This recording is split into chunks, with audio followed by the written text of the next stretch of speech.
ওকে, তো আজকের এই ভিডিওতে আপনাদের সাথে ক্যাপকাটের দুইটা ইলেকট্রিক পাওয়ার ইফেক্টের সাথে পরিচয় করে দিব। নাম্বার 1, আপনারা আপনাদের ফেসের মধ্যে এরকম ইলেকট্রিক পাওয়ার ইফেক্ট অ্যাড করতে পারবেন। নাম্বার 2, আপনারা আপনাদের ফেসের মধ্যে এরকম electric eye super power effect add করতে পারবেন। তো এর জন্য প্রথমে আপনারা ক্যাপকাটে আপনাদের প্রয়োজন অনুসারে ভিডিওটাকে ইম্পোর্ট করে নেবেন।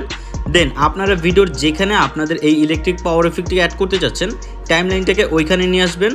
তারপর এখান থেকে কি করবেন, আপনারা নিচে যে টুলসগুলো আছে এই টুলসগুলো লক্ষ্য করবেন। এই টুলসগুলো এখানে ইফেক্ট নামের একটি অপশন আছে, তো আপনারা এই ইফেক্ট অপশনে একটি ক্লিক করবেন। দেন এখান থেকে বডি ইফেক্টে একটি ক্লিক করবেন। তারপর এখান থেকে যে সুপার পাওয়ার্স যে ক্যাটাগরিটা আছে এখানে সিলেক্ট করে দিবেন। দেন ফার্স্ট আপনারা যে লাইটিং ইফেক্টটা দেখতে পারতেছেন এই লাইটিং ইফেক্টের উপরে ক্লিক করলেই দেখতে পারবেন এই লাইটিং ইফেক্টটি কিন্তু আপনাদের ফেসের মধ্যে অটোমেটিক ডিটেক্টিভ হয়ে যাবে এবং আপনাদের ফেসে কিন্তু একটা সুপার পাওয়ার চলে আসবে। তো এরপর আমাদের সেকেন্ড ইফেক্টটি হচ্ছে আমাদের চোখের মধ্যে electric super power effect add করতে হবে। এর জন্য আমরা আমাদের এই ক্লিপটা অ্যাড করব। তো এখানে দেখতে পারতেছেন আমি বসে আছি এবং আমার চোখ সম্পূর্ণ খালি আছে এবং এখন আমি এখানে আমার চোখের মধ্যে ইলেকট্রিক সুপার পাওয়ার ইফেক্টটাকে অ্যাড করব। তো এর জন্য এখান থেকে আমরা আবারও বডি ইফেক্টে ক্লিক করব, দেন সুপার পাওয়ারসে ক্লিক করব। তারপর এখানে আপনারা লাইটিং আইস নামের একটি ইফেক্ট দেখতে পারতেছেন। তো জাস্ট এই লাইটিং আইস ইফেক্টের উপরে ক্লিক করলেই দেখতে পারবেন আমাদের চোখের উপরে কিন্তু এরকম সুন্দর ইলেকট্রিক সুপার পাওয়ার ইফেক্টটি অটোমেটিকলি অ্যাড হয়ে গেল জাস্ট একটা ক্লিক করার সাহায্যে।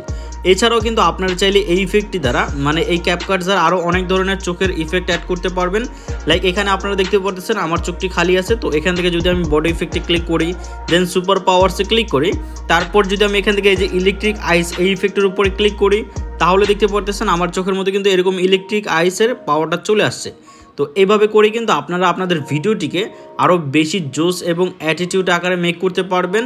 লাইক দেখতে পারতেছেন আমার এখানে এই ইফেক্টগুলো অ্যাড করার কারণে কিন্তু ভিডিওটি দেখতে আরও অনেক বেশি জোস লাগছে। তো এইভাবে করে কিন্তু আপনারা জাস্ট একটা ক্লিক করে আপনাদের ভিডিওতে ভিএফএক্সগুলো অ্যাড করতে পারবেন। তো সব কিছু কমপ্লিট করার পরে ভিডিওটাকে সেভ করার জন্য জাস্ট এই অপশনে ক্লিক করে দিবেন, রেজুলেশনটাকে ফুল করবেন, ফ্রেম রেট ফুল করে এখান থেকে ডাউনলোড অপশনে ক্লিক করলে কিন্তু ভিডিওটি আপনারা খুব সহজে এক্সপোর্ট করতে পারতেছেন। তো এইটাই কিন্তু ছিল আমাদের আজকের ভিডিও। কথা হবে ইনশাআল্লাহ আরেকটি ভিডিওতে। সেই পর্যন্ত ভালো থাকবেন, সুস্থ থাকবেন, গুড বাই।